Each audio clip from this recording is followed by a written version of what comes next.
La represión del 3 de mayo, 1808, el día que Madrid sangró. Armas, batallas y hombres que cambiaron el curso de la historia. Esto y mucho más en Velum Artis Historia Militar. Hola a todos, bienvenidos a Velum Artis Historia Militar. Hoy vamos a hablar de la represión napoleónica al pueblo de Madrid, justo después del levantamiento popular del 2 de mayo. Para ello contamos con la ayuda de nuestro amigo Miguel Reseco. Hola Miguel, ¿qué tal? Hola, ¿qué hay? ¿Qué tal, Paco? Pues Miguel, vamos a hablar de lo que menos se habla, ¿no? Todo el mundo se festeja el 2 de mayo, el pueblo de Madrid levantado en armas contra el invasor francés, pero no se habla tanto de lo que ahora se llamaría la contrainsurgencia, ¿no? Es decir, la represión del invasor contra el pueblo, ¿no? Sí, en esto parece que nos adelantamos a la actualidad. En fin, para contar un poco, voy a retrasar la historia, a retrotraerme a qué fue lo que provocó a aquellos hechos.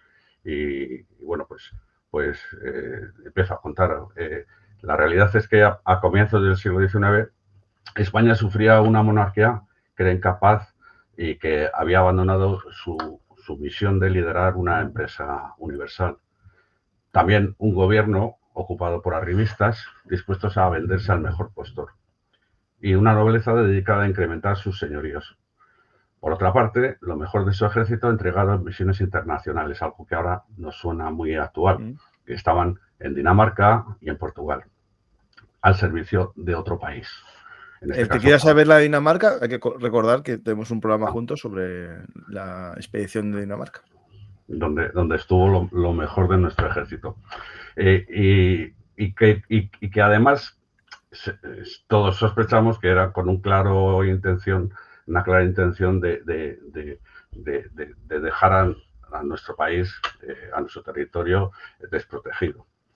Luego también, por otra parte, el clero. El clero luchaba más por mantener a sus parroquianos, a sus fieles, alejados del influjo extranjero, que venía de Francia, que ya empezaba a calar con la Ilustración.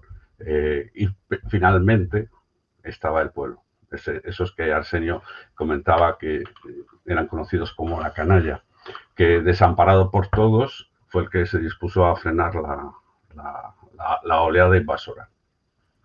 Los sucesos del día 2 de mayo de 1808 bueno, son bien conocidos, o por lo menos son los más conocidos de aquellas jornadas. Aunque en los últimos años la memoria que guardamos del 2 de mayo está siendo velada por la celebración de la fiesta de la Comunidad de Madrid. Y tristemente circunscritos a ella.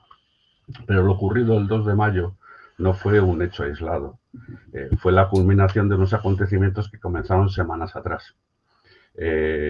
España se encontraba en un momento de crisis no solo económica, muy cruda, sino que también en una rigurosa crisis política.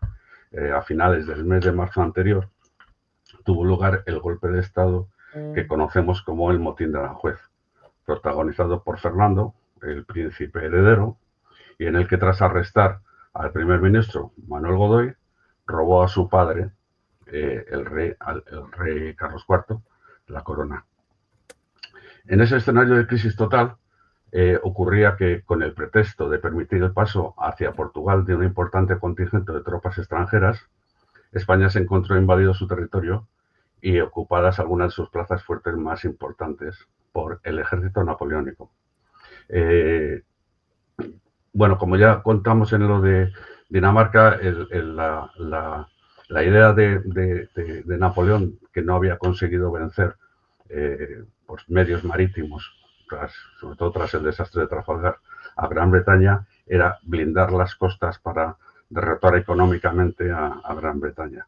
Pero había países como Suecia y como Portugal que no se rendían ante estas imposiciones de Napoleón. Como se puede ver en el dibujo, el camino desde Bayona, atravesando los Pirineos, iba directo a Portugal. Lo que no tenía sentido es que entraran por el lado este y ocuparan, como antes decía, plazas fuertes, como la de Figueras, la de Pamplona, ocuparan Barcelona, y el desvío interesado encabezado por Murat, con sus generales, con Dupont y con Moncey, para llegar hasta Madrid, para ver qué es lo que se estaba cociendo, y como algunos actores como Medina apuntan, intervenir en la caída de Godoy, pero no tanto en que Fernando se hiciera con la corona. De manera que, como digo, el mariscal Murat, al mando de unos 30.000 hombres, decidió abandonar la ruta de Portugal y dirigirse a Madrid. Aquí esto no fue mal visto, puesto que Madrid estaba entregado a la causa de Fernando y suponían que esta fuerza militar supondría un respaldo al nuevo rey, que de momento no tenía legitimidad, puesto que no había sido aprobado por Cortes su candidatura. En fin, a los problemas que suponía que se puede causar el que una tropa militar ocupe una gran ciudad, hay que añadir que este ejército en gran medida estaba formado por los descartes del ejército imperial, así como por soldados pertenecientes a naciones derrotadas previamente por Napoleón. Aquí recordamos los dragones de la princesa. También, ¿no? Los polacos, ¿no? Los polacos, gente muy vistosa, la caballería era muy vistosa, la infantería no tanto, eran soldados pues de lo peor, mercenarios, huidos, en fin. Además, por otra parte, las intenciones que traía el mariscal no eran la de apoyar, como aquí se pensaba, al nuevo rey en su pretensión de ver su golpe de estado legitimado, ya que no lo habían legitimado las Cortes, lo hiciera el emperador, sino la de ocupar militarmente la capital como inicio de una posterior invasión de la península. En una de sus cartas, Napoleón aconsejaba a Murat, cuando éste ya residía en Madrid, sobre la conveniencia de mantener la paz sobre la población y para ello fusilar a 10 de los más rebeldes para así aplacar al resto, como había hecho en otros países. De modo que el cuñadísimo, el mariscal Murat, digo cuñadísimo porque estaba casado con una hermana de Napoleón, recuerdo, con estas cartas, nunca mejor dicho, en su mano, no se preocupó de intentar mitigar los peores instintos de sus hombres, sino que muy al contrario, permitir sus excesos para así tener justificado ejercer pues una severa represión.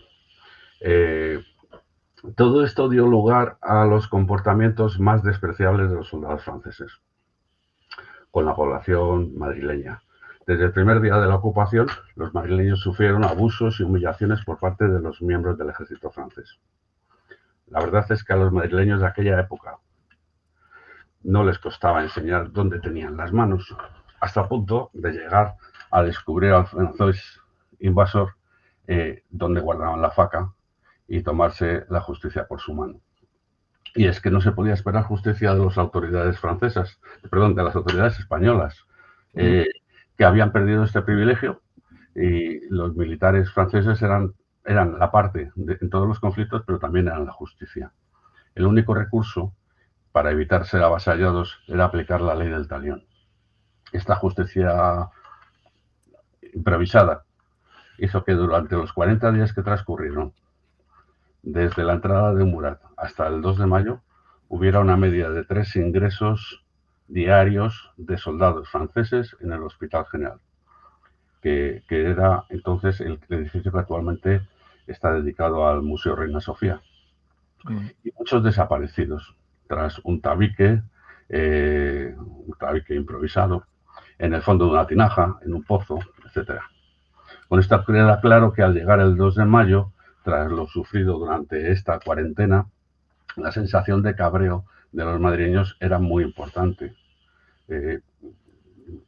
Me gusta decir que cuando guío visitas por el cementerio del cementerio de la Florida, del que anuncio que suelo guiar visitas, me gusta decir que el 2 de mayo no fue el único alzamiento. Hubo varios previos a este que no llegaron a tener la repercusión. Interesante. No lo sabía. Que no lo sabía yo. Que había... Sí, hubo varios conatos de motín que, bueno, pues hubo la suerte de que fueron algunos normalmente provocados porque los franceses tenían las manos muy largas y las españolas pues les parecían interesantes. Y algunos de ellos acabó con muerte de algún soldado francés. Pero bueno, al final fueron sofocados. O sea, el 2 de mayo fue ya el último. Y como os decía, el más sangriento. ¿No? Y es que durante aquella cuarentena, como digo, el más importante, debido a la cruenta represión que se aplicó. Tal fueron los ecos que llegaron a toda la península, que reaccionó declarando la guerra, como sabemos, ¿no? A través del famoso bando de los alcaldes de Móstoles. Dar a conocer los sucesos durante esos días previos resulta imprescindible para intentar aclarar este espurio debate de si fue espontáneo, de si fue inducido por las autoridades francesas o españolas. Algún autor comenta que esto fue preparado por Fernando VII desde Bayona. En fin, es mi opinión, creo que fue provocado por los franceses y la reacción de los madrileños. Los españoles presentes en Madrid durante esta ocupación de distintas escalas sociales adoptaron distintas posturas. Ante estos desmanes, el gobierno, que sumiso ante las imposiciones del mariscal francés, el de los mandos militares españoles, que hicieron cumplir las instrucciones recibidas por el gobierno, que prohibía que la guarnición española unirse al pueblo en sus enfrentamientos con los soldados franceses, hasta el caso de que las patrullas por Madrid lo hacían sin pólvora y sin bala.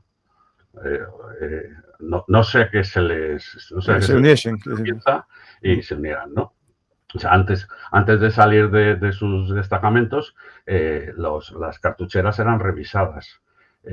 Los casos que los hubo de soldados que se unieron al levantamiento, es porque llevaban la munición y las balas en lo que llaman la panera, esa bolsa de mano de lino que llevan en el costado.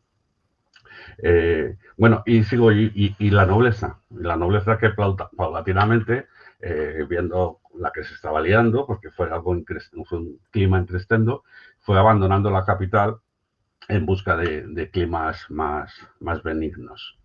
Y finalmente la del pueblo, que fue el que luchó. Yendo a ese día, voy a comentar sobre ese día. El 2 de mayo amaneció.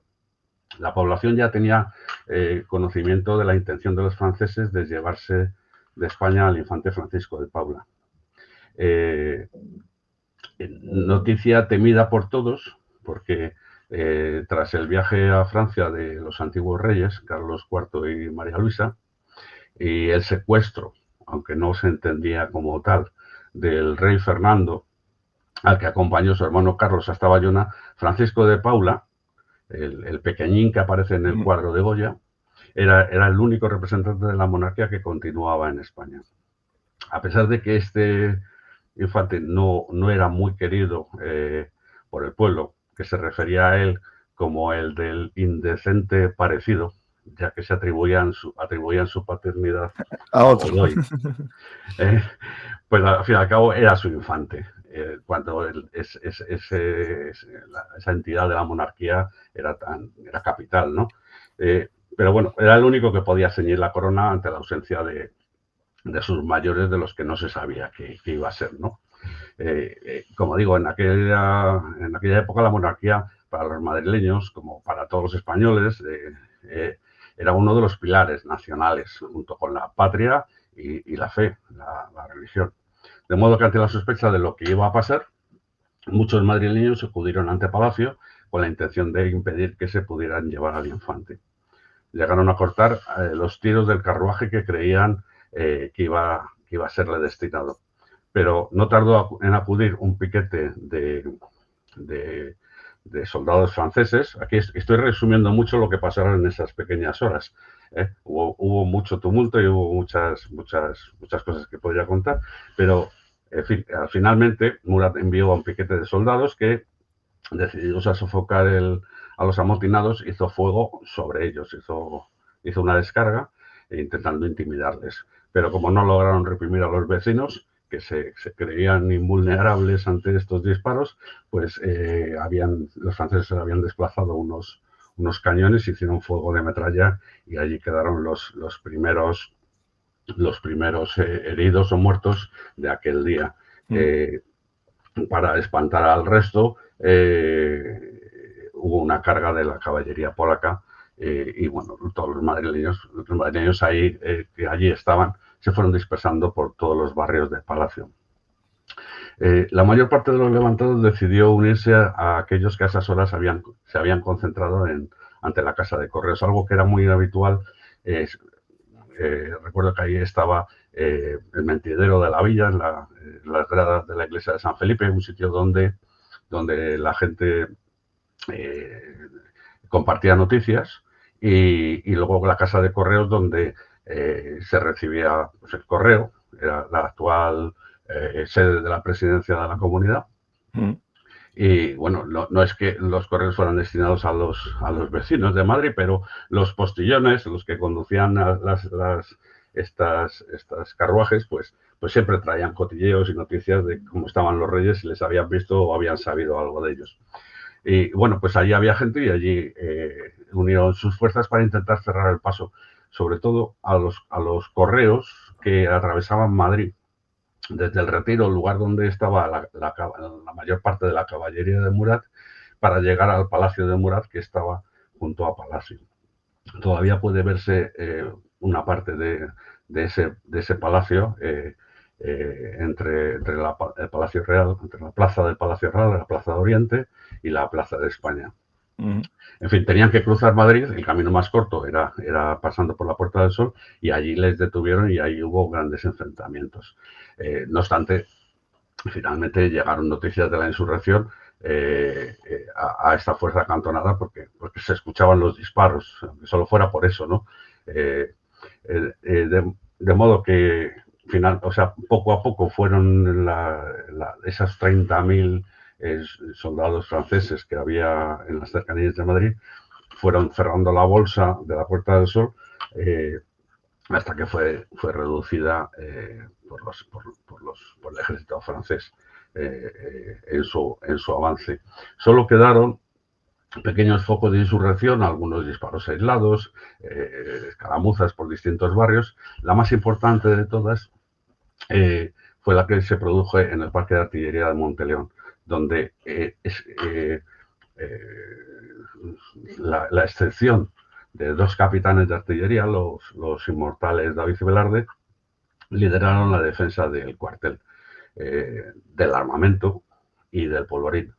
Monteleón, el Palacio de Monteleón, al ser un parque de artillería, además era fábrica, era museo del ejército, y allí se fabricaba la pólvora, las balas, y donde trabajaba mucho personal del vecinos del barrio, ¿no?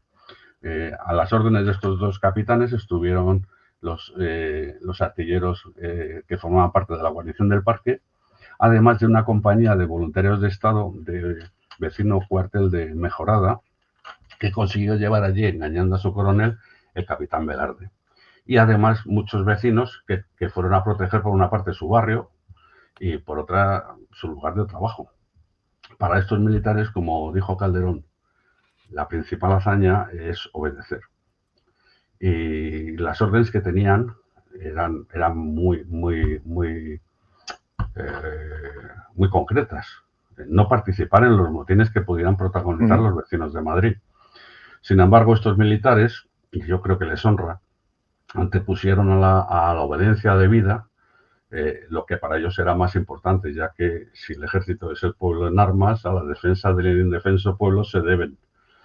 Bueno, y en esto dejaron la vida. Prácticamente sofocada la insurrección, cuando solo se escuchaban disparos aislados por las calles de Madrid, el gobierno español, que no gobernaba y que más tarde se haría josefino, acudió al Palacio de Murat para solicitar que se declararan las paces.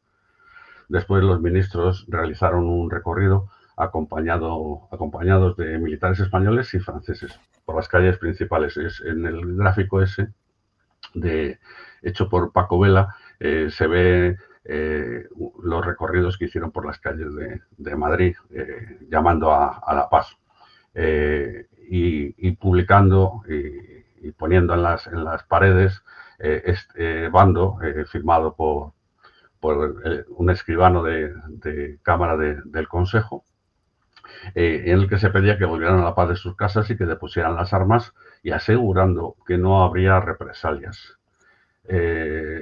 Nuevamente se anunciarían las paces en el Diario de Madrid 2 días después con un bando firmado por Murat. Sin embargo, el mariscal se quedó con la primera parte, es decir, con los vecinos desarmados y en sus casas, pero contravino el compromiso de no tomar represalias. Lo justificó en una carta al rey intruso, a José Bonaparte, que todavía no había llegado a Madrid, en la que decía: el pueblo de Madrid se ha levantado en armas dándose al saqueo y a la barbarie. Corrieron ríos de sangre francesa. El ejército demanda venganza. Todos los saqueadores han sido arrestados y serán fusilados. Este es el bando publicado en el Diario de Madrid. Y la verdad es que sí que se produjeron saqueos, pero fueron los que llevaron a cabo los soldados franceses. Los madrileños no se dedicaron a saquear, sino a pelear contra los soldados. Durante la represión del motín, los soldados imperiales marcaban con sus bayonetas un aspa en aquellas puertas de las casas ante las que se encontraba un soldado imperial muerto o desde las que se habían recibido disparos. Una vez sofocado el motín y retirados sus muertos para no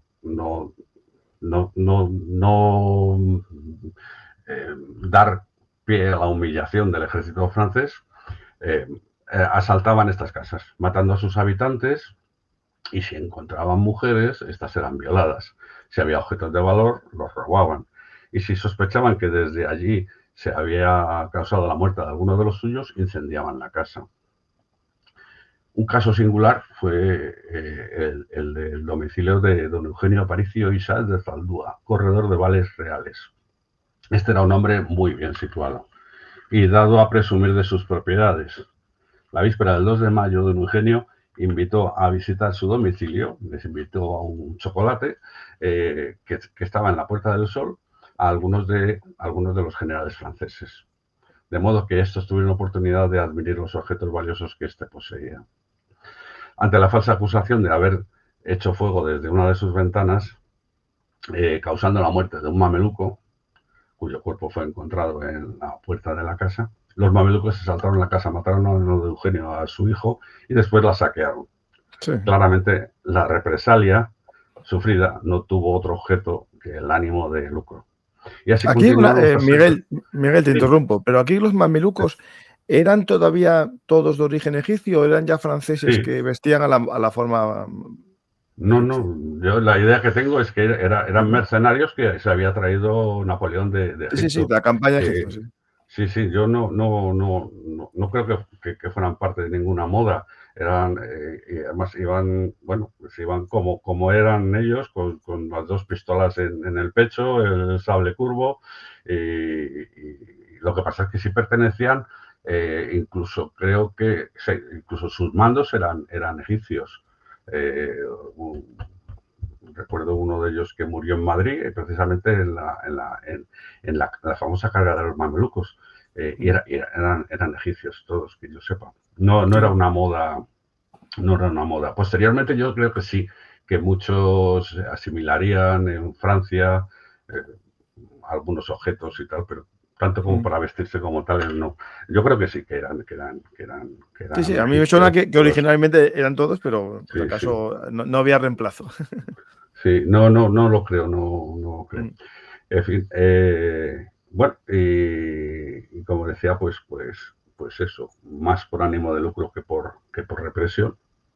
Y así fueron continuando toda la jornada, los asaltos, las violaciones y los robos durante toda esa jornada, pero con mucha fraternidad, eso sí.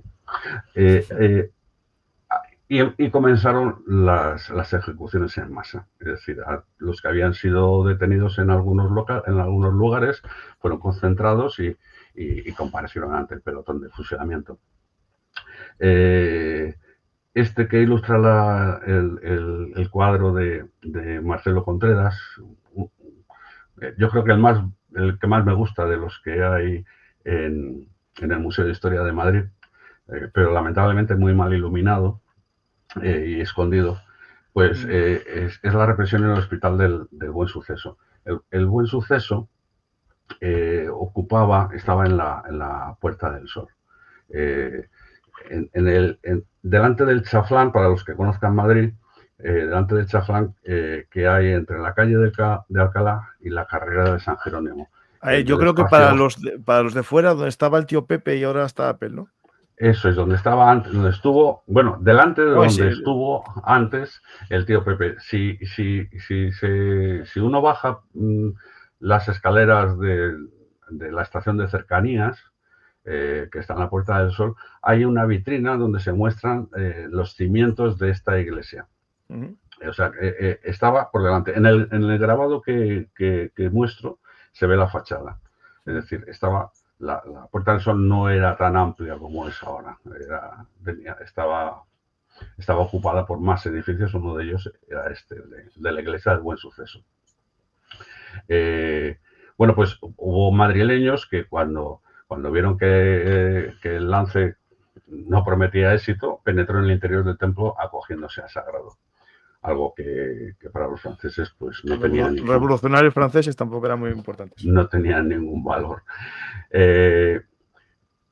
A las 3 de la tarde los sacaron a 18 que allí se habían protegido y allí en las tapias del patio del hospital fueron fusilados. Esta sería el primer fusilamiento, primera ejecución masiva.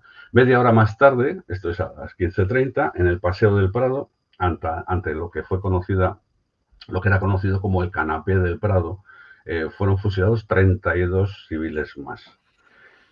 Hasta el momento el grupo más numeroso. En este grabado de Zacarías González Velázquez se puede ver una representación, una secuencia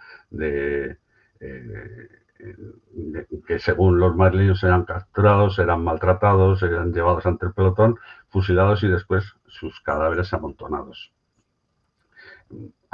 Justo al lado, a las 4 de la tarde, frente al Palacio de Medinaceli, se fusilaron a 12 españoles más. Este grabado lo refleja en la parte derecha, donde se les ve arrodillados ante el pelotón de fusilamiento. Durante el resto del día 2, continuaron los fusilamientos indiscriminados. Se asesinaba a todo aquel que portaba cualquier útil que pudiera ser considerado como un arma. Los soldados franceses concebían la clásica navaja, la tradicional herramienta de los españoles de esa época, como un arma. Pero también armas fueron consideradas las tijeras de unos muleros que regresaban de cortar las crines de la caballería francesa del Retiro, el instrumental de un cirujano que regresaba a su domicilio después de atender a un paciente, la aguja de coser sacos que llevaba prendida en el sombrero un trajinero, de modo que las víctimas de estos juicios arbitrarios fueron fusilados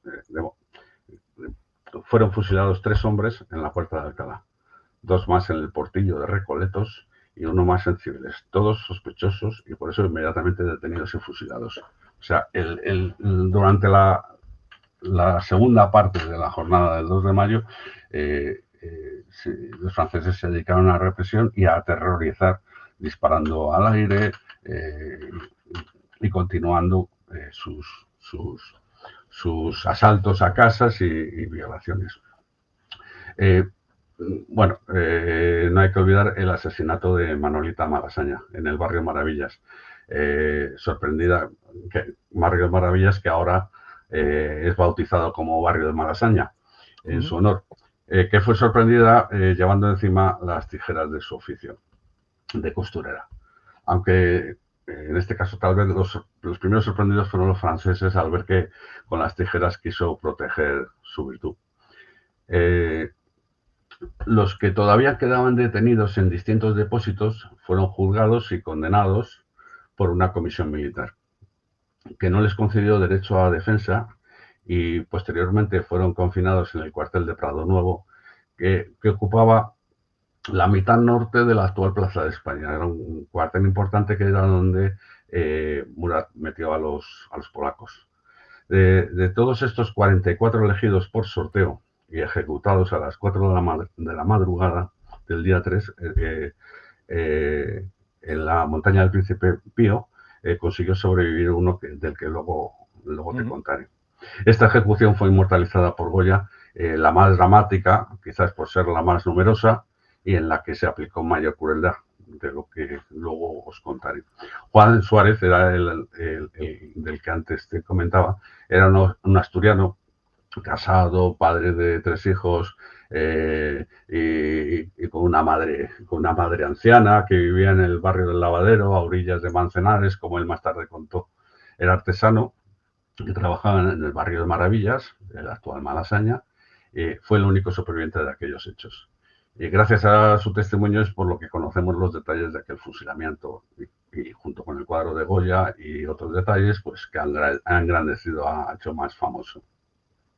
El caso es que, resumiendo, en total llevamos hasta el momento 113 hombres fusilados, además de los 295 muertos en los combates y 171 heridos, de los cuales muchos fallecerían días después. Hay que darse cuenta de lo que supone una herida en aquella época, ¿no?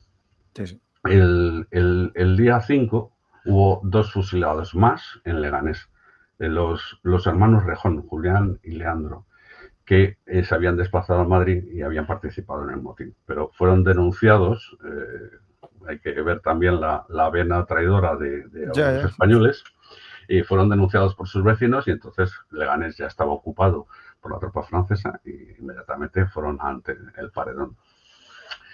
Os presento un poco la geografía de aquella época. Este plano de Madrid, que es de Juan López, es posterior, es de 1812, pero yo creo que puede ser interesante.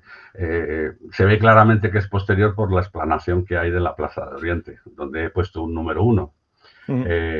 Pero mantiene los edificios sobre los que ahora os comentaré.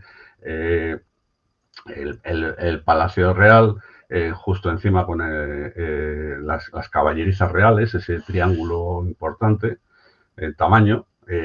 A la derecha, el Palacio de María de Aragón, que fue los dominios de doña María de Aragón, que debió ser alguien muy importante porque por los terrenos que allí tenía. Ahí no es donde está justo la estatua de Cabo Noval, sí, ¿no? Más o menos por ahí. Del Cabo Noval está en la misma plaza, está en la misma plaza, pero y en ese lado, Sí, pero no llega, aquí, más o menos. No llega, o sea, estaría, pues digamos, más o menos debajo de donde he puesto yo un número 2. Sí, ahí justo, estaría, sí, pegado a estas edificaciones. Ahí está el tristemente desconocido Cabo Noval, que en fin, eso es para otro vídeo. En fin, bueno, esto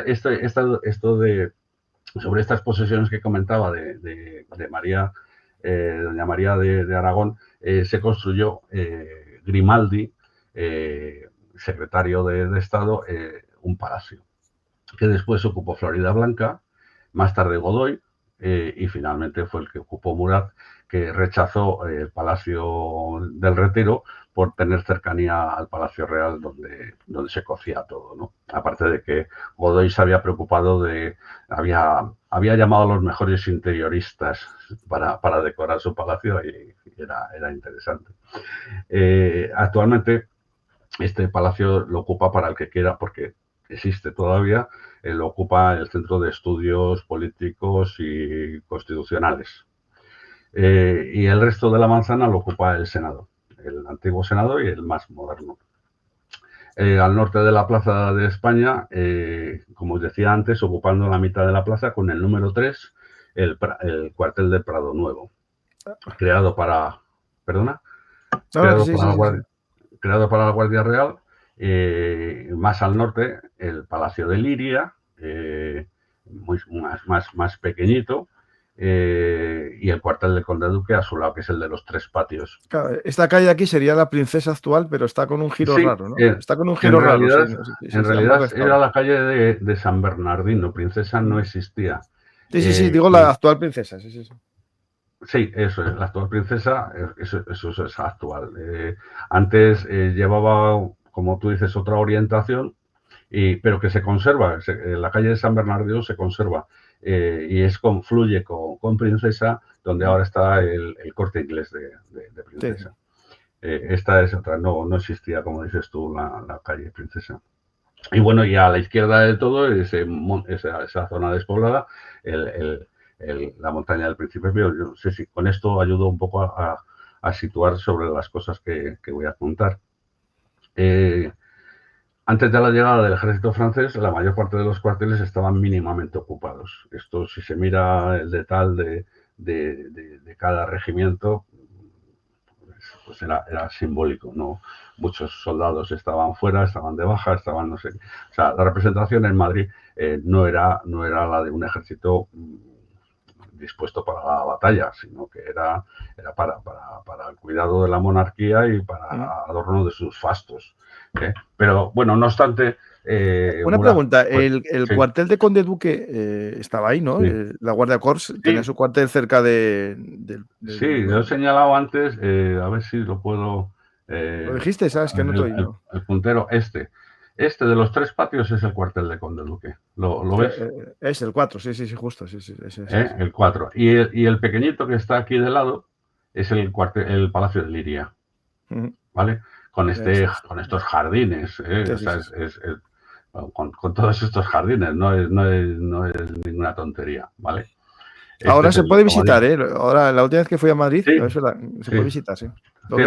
Sí. Ciertamente se puede visitar, sí. Y este es el que decía yo, este es el cuartel de Prado Nuevo, que ya no existe. Ahora han hecho obras para un subterráneo y han rescatado o han encontrado una serie de arcos de lo que debió de ser el sótano, donde debieron de estar confinados los madrileños, y que ahora lo han llevado están como un monumento, estos arcos en el arranque de la calle Ferraz, que paralela a Princesa, y se pueden ver. Y bueno, no sé si, que decía antes, estas son las caballerizas, este triángulo, esta posesión es la de María de Aragón, en los palacios, en fin, y luego la montaña del Príncipe Pío. En fin, quito el puntero que molesta y vuelvo a Prado Nuevo. Esta es una de las pocas representaciones. Hay algunas fotos, porque el palacio llegó hasta el siglo XX. Pero esto es un grabado que me ha gustado encontrar para añadir aquí a los polacos, que fueron los que ocuparon este palacio. Que, como digo, sirvió para alojar a esta caballería, que fue la encargada de reprimir el motín frente a Palacio. Y como decía antes, en los sótanos de este edificio fue donde se reunieron los presos que habían estado retenidos en distintos depósitos. O sea, se reunieron todos en este mismo sitio, que es de donde saldrían luego para ser fusilados. Este es el cercano cuartel de Conde Duque, que es donde se acuarteló a los marinos de la Guardia Imperial. Estos fueron los que llevaron a cabo los fusilamientos. Este fue un cuerpo de élite que había creado Napoleón con vistas a la futura invasión de Inglaterra. Una especie de infantería de marina. El corso tenía la intención de que le acompañaran en su deseado desembarco en la isla, pero que, como decía antes, tras el desastre de Trafalgar, pues este proyecto no quedó más que en un sueño imperial. Los 44 fusilados en la batalla del Príncipe Pío eran todos civiles, y esto es algo que me gusta insistir, excepto dos. Don Francisco Gallego Dávila, que era un presbítero, sacristán del convento de la Encarnación, y luego un militar, voluntario de Estado llamado Manuel García. Entendemos que es este que está con la tonsura, ¿no? Claro, sí, yo creo que es una de las pocas representaciones reales que ha querido hacer, que quiso hacer Goya. Esta y la de los soldados franceses. En fin, pues llevaba varios días acumulando la ira que le producía la falta de respeto que mostraban los soldados imperiales cuando visitaban el templo, haciendo sus necesidades y voceando, en fin. El templo del que él era sacristán, como he dicho. Aunque este comportamiento no difería del que tenían a diario por todas las calles y con los vecinos, como antes contaba. Cuenta la leyenda que cuando Murat tuvo noticia de que habían apresado al clérigo con las armas en la mano, porque ese día se armó y salió y llegó a capitanear una partida en lo que ahora es la plaza de San Martín, donde está el convento de las Descalzas Reales. Pues ahí incluso hay el testimonio de un testigo que le llamó la atención. Dijo: padre, ¿usted qué hace aquí, no? Bueno, pues cuando le vio Murat también no tuvo menos extrañeza, y cuando le contaron cómo le habían encontrado, le sentenció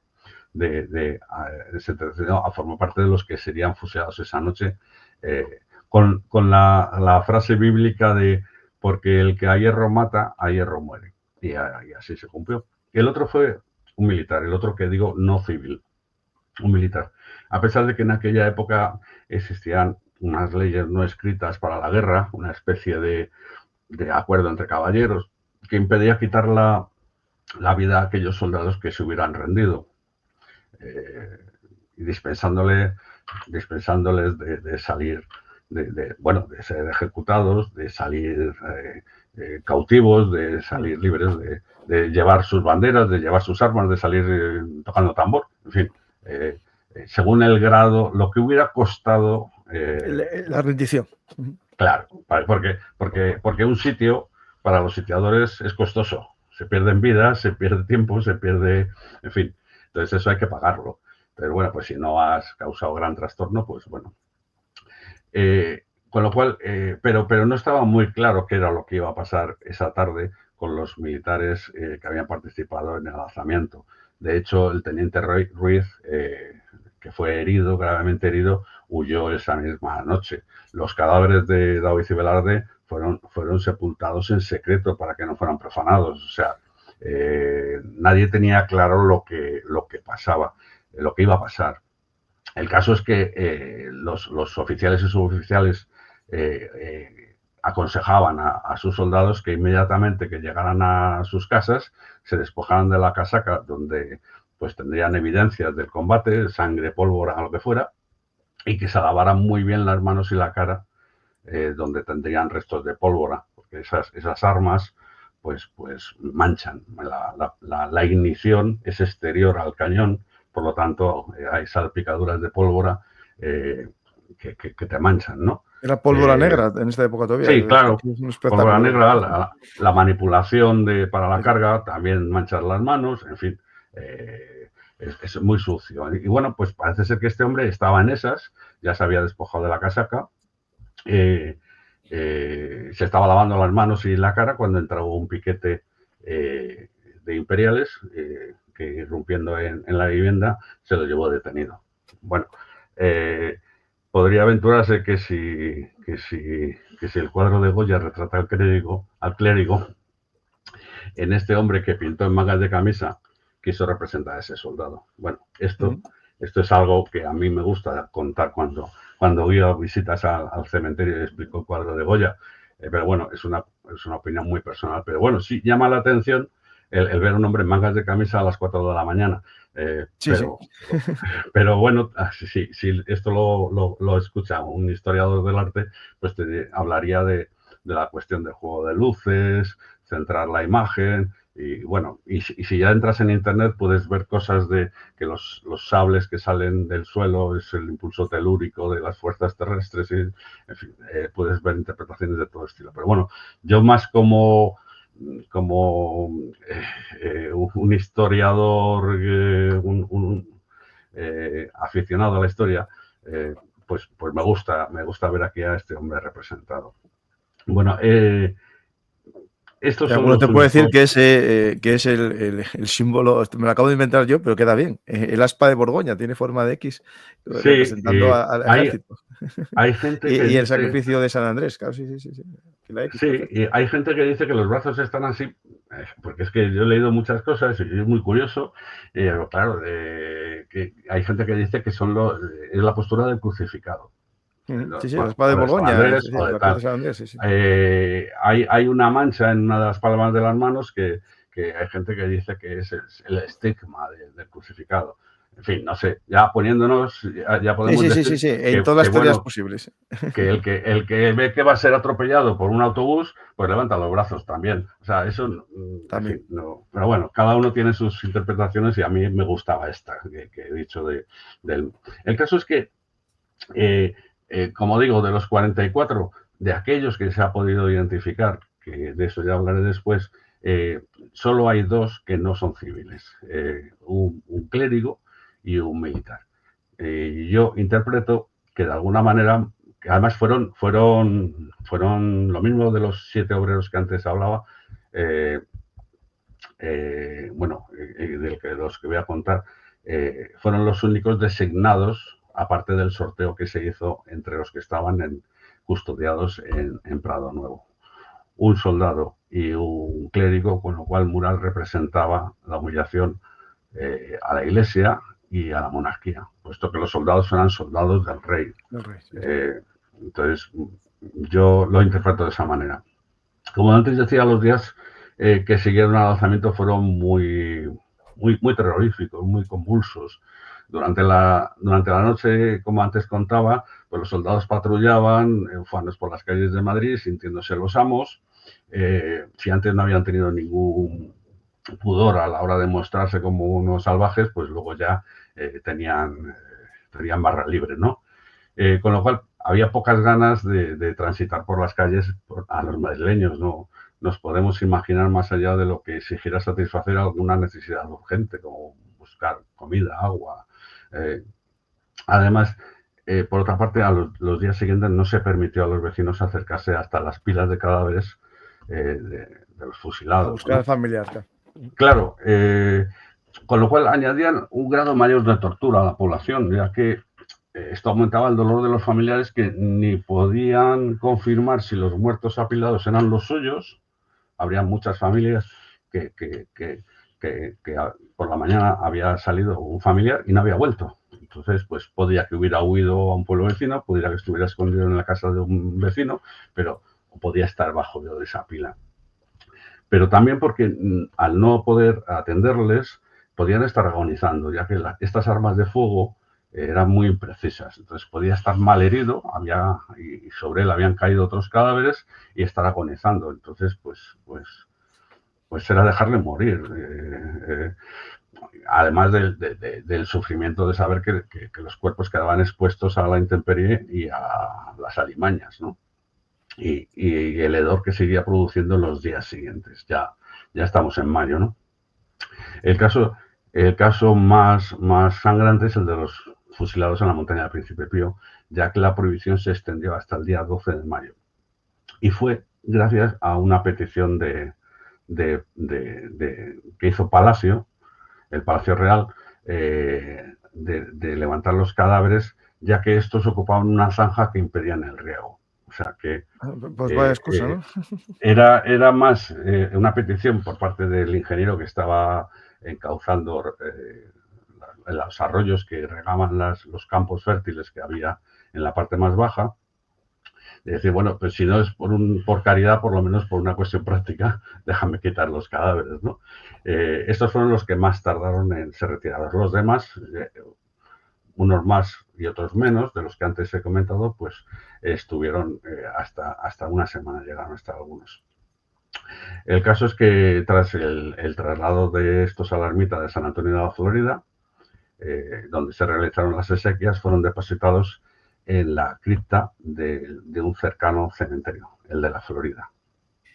El cementerio, que es el que antes comentaba, en el que yo guío visitas. Y una pregunta, espera, interrumpo aquí, Sí, para una pausa sí, recomendativa. ¿Cómo tiene que hacer la gente para hacer una visita?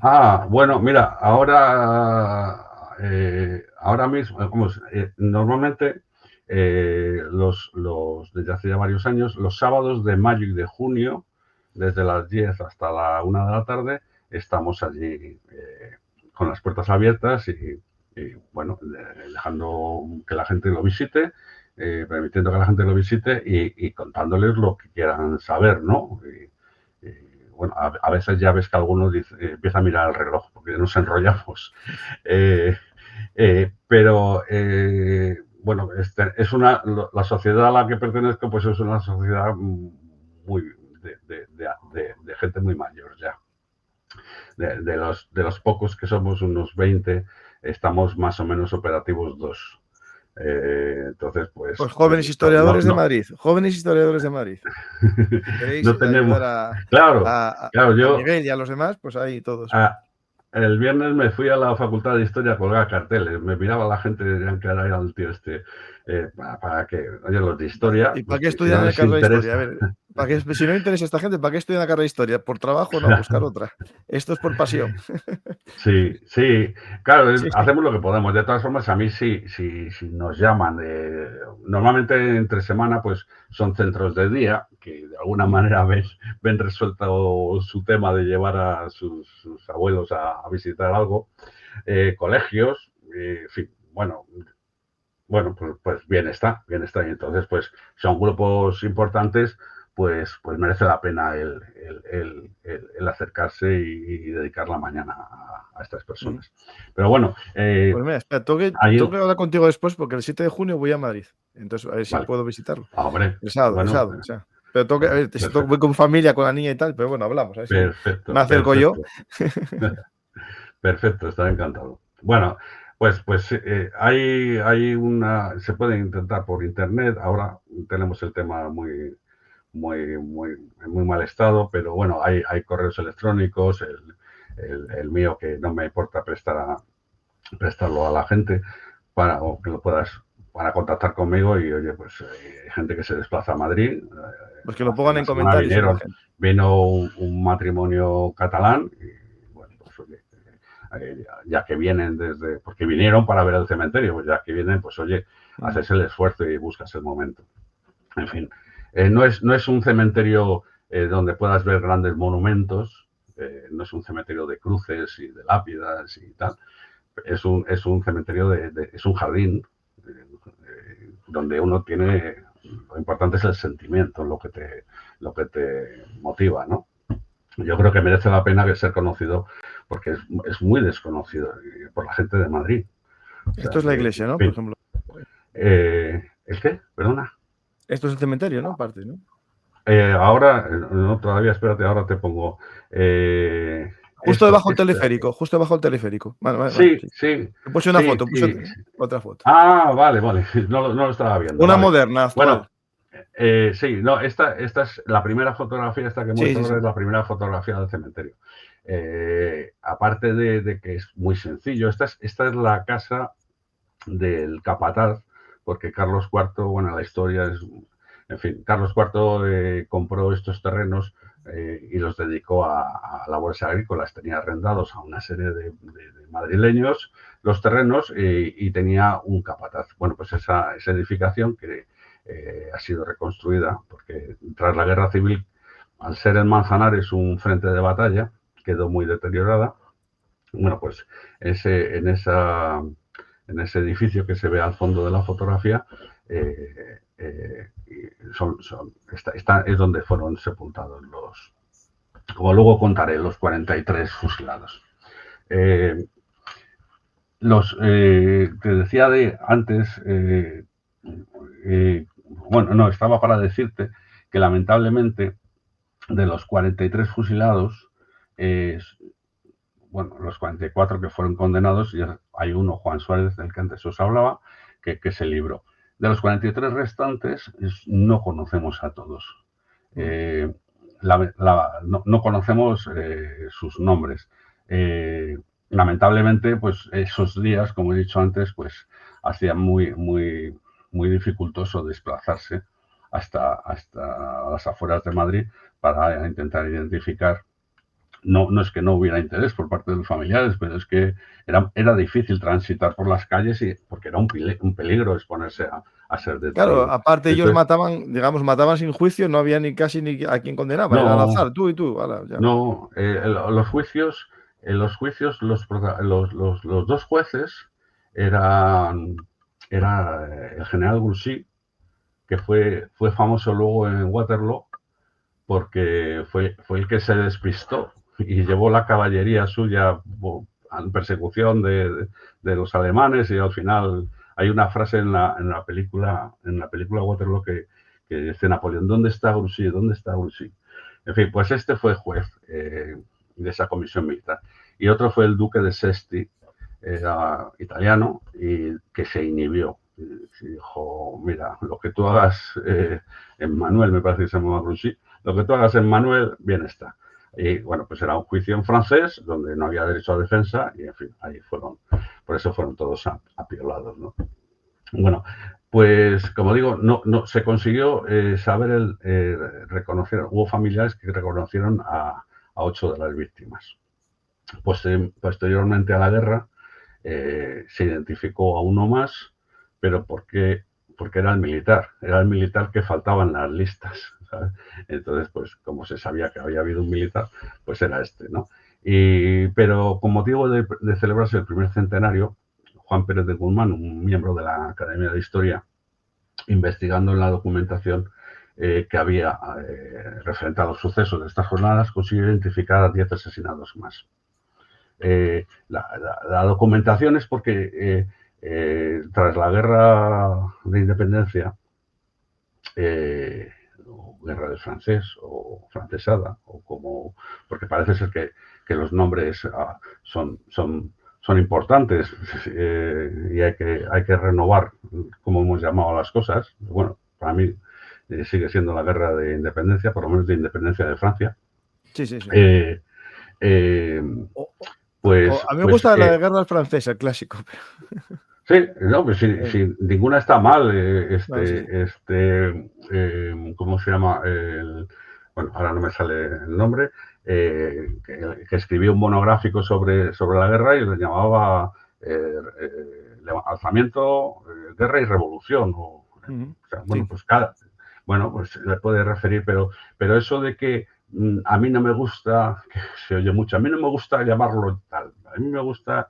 Bueno, pues en fin, no, a mí no me gusta eso. Cada uno que lo llame como quiera y no hay ninguna definición está mal. En fin, lo que quería decir es que, te iba a decir es que tras la guerra muchos ciudadanos reclamarán al nuevo rey, al rey repuesto, al infausto Fernando VII, que hay de lo mío. O sea, mi marido ha muerto defendiendo tu corona.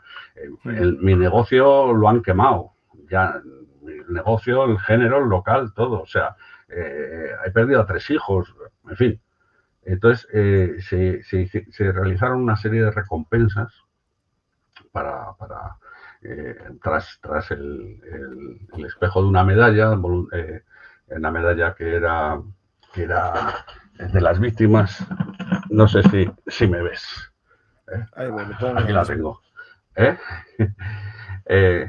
Pro patria mori a aeternum vivere. ¿La estás viendo? Sí, no se ven bien las letras. A ver si aléjala un poco. Ahí. No, es que no hace buen zoom. Bueno, si la pongo aquí, a lo mejor la ves pequeña, sí, pero la ves más enfocada. Pero En dime fin, cómo se llama, medalla de 1808. es a las víctimas del 2 de mayo. Vale. Las letras pone Fernando VII a las víctimas del 2 de mayo. Así la puedes buscar. Bueno, pues lo que hicieron fue buscar declaraciones. A ver, sí, tú me dices que te han matado a tus 3 hijos, pero tal, ¿dónde estabas? ¿Qué pasaba? Y tal, no sé qué. Y buscar testigos. Entonces, pues como hacen ahora los de Hacienda, cruzaron declaraciones y al final pues se autentificaban y dice, sí, yo vi a fulanito, el carbonero de la calle de la Corredera Baja de San Pablo, que iba corriendo con una carabina en dirección a Montilán. Vale, aprobado, ¿no? El caso es que en base a eso, a esa documentación, a los libros parroquiales y tal, pues este Guzmán, como he dicho, Pérez de Guzmán, pues llegó a identificar a 10 muertos más. Con vistas al segundo centenario, o sea, el bicentenario, Luis Miguel Aparici identificó a 10 más, con lo cual quedan 14 innominados. O sea, pero bueno, lo que sí hemos podido confirmar que entre estos 29 ajusticiados que han sido reconocidos, hubo, como ya he dicho, un clérigo y un militar, y el resto eran todos civiles, entre ellos 7 albañiles que antes mencionaba. Y es que el caso de estos albañiles, no sé si me estoy enredando mucho, pero merece la pena un comentario. Aparte de otros epopeyas del día 2 de mayo, a mí me emociona mucho la de estos albañiles. En este grabado, erróneo, puesto que los que aparecen no eran mamelucos, sino polacos. El caso es que pero la historia es que los madrileños que se habían reunido ante Palacio para impedir la salida del infante, el Francisco de Paula, tras ser disueltos por la metralla francesa, como antes contaba, fueron perseguidos por la caballería polaca. Bien, en su vida pasaron a la anteiglesia de Santiago. Existe una iglesia de Santiago donde estuvo esta que estoy citando, una que han reconstruido. Bueno, en ella había un andamio donde un grupo de obreros trabajaban retejando la iglesia. De modo que desde el andamio pudieron ver cómo vecinos suyos eran hostigados por la caballería imperial, ¿no? Ni cortos ni perezosos, cuando pasaron los polacos, como digo, bajo ellos, pues les lanzaron las tejas, los ladrillos y todo lo que tenían a mano, hasta los martillos. Bueno, con esta maniobra consiguieron librar a sus vecinos, dándoles tiempo a poder escapar. Pero claro, los polacos sabían qué era lo que les había hecho retroceder y dónde estaban. Así que volvieron. Para entonces los albañiles habían descendido del andamio y se habían protegido al sagrado otra vez en el interior del templo. Los jinetes entraron, dijeron, estaban aquí, dispararon, mataron a 2 de ellos y a los otros 7 fueron sentenciados para esa noche. O sea, fueron marcados, con lo cual al final fueron unos de los sentenciados para esa noche ir al fin de fiesta, que eran los fusilamientos en la montaña del Príncipe Pío. Bueno, estos, ya digo, identificados estos 7. Pero volviendo a lo de la identificación de los que se saben, para que quede una idea de qué gente era, bueno, pues había empleados de botillería, las antiguas tabernas, tascas, en fin, donde se dispensaba vino a la gente, ¿no? Un guarnicionero, es decir, el que hace los arreos para los caballos, para las caballerías, un platero, un arriero, un mozo de tabaco, un cantero, un maestro cerrajero, un militar y un presbítero, como ya he dicho. Y luego personal de las casas de nobleza y de la Casa Real, que también tuvo la representación de un jardinero del Real Sitio de la Florida, que era un muchacho de 21 años, el más joven de todos los que conocemos. Una ayuda de cámara de palacio y también un dependiente de rentas reales de 66 años, el mayor de todos. También 4 trabajadores de Hacienda, un escribano real, un maestro de coches, etc. Y luego los otros 14 que permanecen innominados y que desconocemos más detalles de quiénes eran. Tras el 4 de mayo, el día en que Murat publicó el bando que antes mostraba, se comenzó a permitir la retirada de los cadáveres de los fusilados de las calles de Madrid durante una semana, progresivamente. Pero no se retiró ninguno de los 43 ejecutados en la montaña del Príncipe Pío, como antes he dicho, hasta que fue autorizado por la solicitud de Palacio. Pero bueno, como puede verse en el bando de Murat, era mucho más restrictivo. No solo llamaba a las paces, sino que se prohibía, avisaba de las consecuencias de formar corrillos en la vía pública, la responsabilidad que tendrían los amos sobre sus criados, los dueños de fábrica sobre sus empleados, los padres sobre sus hijos, los prelados sobre sus religiosos, la prohibición de llevar armas, de llevar la capa tendida, sino recogida en un hombro, en fin, que declaró el estado de sitio en Madrid, como antes avanzaba. Como digo, continuaron retirándose cadáveres hasta que solo quedaron los 43. El 8 de mayo, es la historia que antes contaba, el encargado de obras de la Florida, en tal Florencio Martín, fue el que hizo la solicitud para que se retiraran los cuerpos. La petición fue remitida al Palacio de Murat el día 11 y llegó al sacristán de San Antonio la autorización para retirar los cadáveres. En fin, este contacto con la Hermandad de la Buena Dicha es una congregación que es importante destacar, porque era de las que había en aquella época para atender a los desfavorecidos. Es decir, un señor se caía del andamio, se rompía un brazo y de qué iba a comer su familia, ¿no?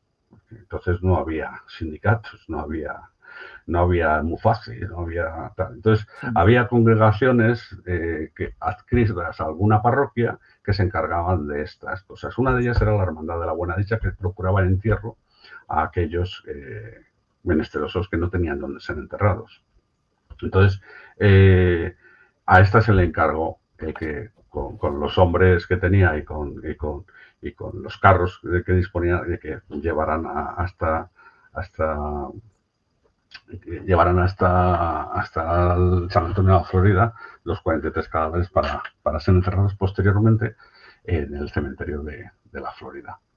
La iglesia donde estaba esta congregación existe muy restaurada, sufrió mucho con los años, con las guerras, con la guerra civil.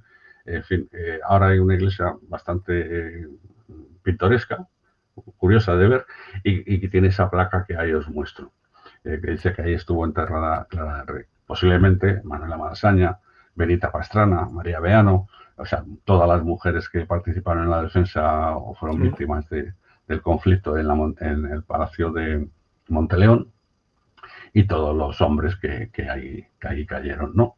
En fin, es una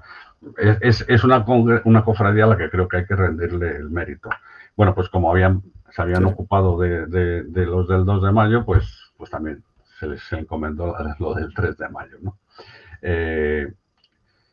Y como digo, fueron a San Antonio y luego ya enterrados en el cementerio de la Florida. El cementerio de la Florida, que aquí os muestro una vista, bueno, pues es un jardín bastante descuidado, porque la sociedad a la que pertenezco, pues estamos muy en precario y no recibimos ayudas, o prácticamente no las recibimos. Lo típico. En fin, esto es un círculo vicioso. Nos falta darle publicidad, pero claro, si queremos darle publicidad necesitamos gente que vaya y abra las puertas y claro, pero si no... Pues nada, a ver si tenemos que organizar tú y yo una visita a ver un artera, que vaya la gente. Claro, sí, es que yo lo hago encantado, porque es que además, o sea, terminas, la verdad te digo, ahora estos sábados pasas la mañana ahí, y cuando da la 1 y vas a cerrar, estás cansado, pero estás contento porque has estado con gente que le interesaba lo que le estabas contando. Y bueno, yo creo que es algo muy importante el pensar que la gente que está ahí enterrada era gente como tú y como yo, que no eran ministros, ni eran cardenales, ni eran reyes, eran gente como tú y como yo, que Pues en un Miguel, día espera, a dado, ver, que se me acaba de ocurrir a mí sobre la marcha. sí, A ver, el 7 de junio voy a la Feria del Libro a firmar por la tarde el de recibo. junio, de De junio, junio. ¿Estáis dices, abiertos? sí, Porque, a ver, 7 de ¿eh? junio voy, Oye, pero podría escaparme y estar allí, no sé, a las 11. Y si hay algún eh, belungartero, pues que lo diga en comentarios y vamos todos juntos. yo, 7 de bueno, junio, no, estás de no, guardia tú? 7 de junio, sábado, sí, yo estoy de guardia y además estará, espero, el presidente, que somos los dos miembros activos, y así también te lo presento, lo Pues, conoces, que también pues, tiene historias que mira, pues contar. hablo con la familia y lo pongo en Mm, comentarios. Y me autorizan el 7 perfecto. de junio a las 11:30, Vale, por ejemplo, que es buena hora, sí, y nos da una horita y media de visita, tal. Yo creo que sí, sí, bien, ¿no? perfecto. Perfecto, Pues once y perfecto. Sí, media. sí, sí, no, encantado. Además, así te veo. O sea, Claro, que y el que bien, quiera de perfecto. Madrid, que se acerque, que vea el programa, Sí, que se acerque. sí, Y sí, hacemos un sí, sí. cartel para redes sociales. Esto hay que darle vida, al Me, legado de la me historia de parece, España. me parece muy bien. Ya te digo, esto es un círculo vicioso. No podemos hacerle publicidad porque no tenemos medios para atenderlo y si no lo atendemos, entonces no tiene visibilidad. Con lo cual, estamos yo lo que quiero y ya aprovecho tu programa. Lo que quiero son socios que vengan y nos ayuden porque ya soy mayor y el presidente todavía más mayor que yo. O sea, es que no nos da la vida, como dice tu camiseta. Entonces, pues necesitamos ayuda para que esto no se muera.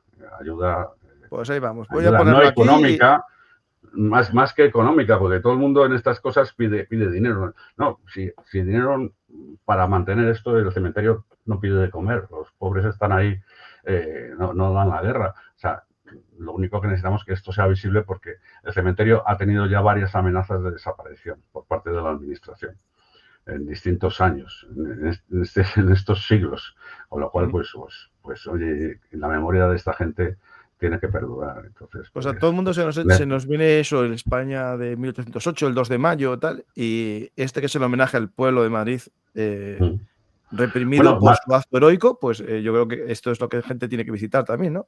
Pues madrileños vamos a y darle de publicidad. otros sitios, No, no, y y otros visitantes. sitios, Seguro que habría gallegos, asturianos o andaluces que claro, iban a sí, sí, trabajar a sí, Madrid y se claro, vinieron sí, arriba sí. los probes ese Sí, día. sí, sí, había mucha gente de otras ciudades y gente que había venido aquí porque el día 1 había mercadillo. El día 1 era Mm. Santiago el Verde y había mercado y entonces vino mucha gente de pueblos próximos a Madrid. O sea que y bueno, hay un autor que ha censado a los muertos, no ya solo los fusilados aquí, sino los muertos en todo el conflicto y aparecen de todas las provincias madrileñas, españolas. O sea que esto es un sitio para España, no es un monumento de Madrid.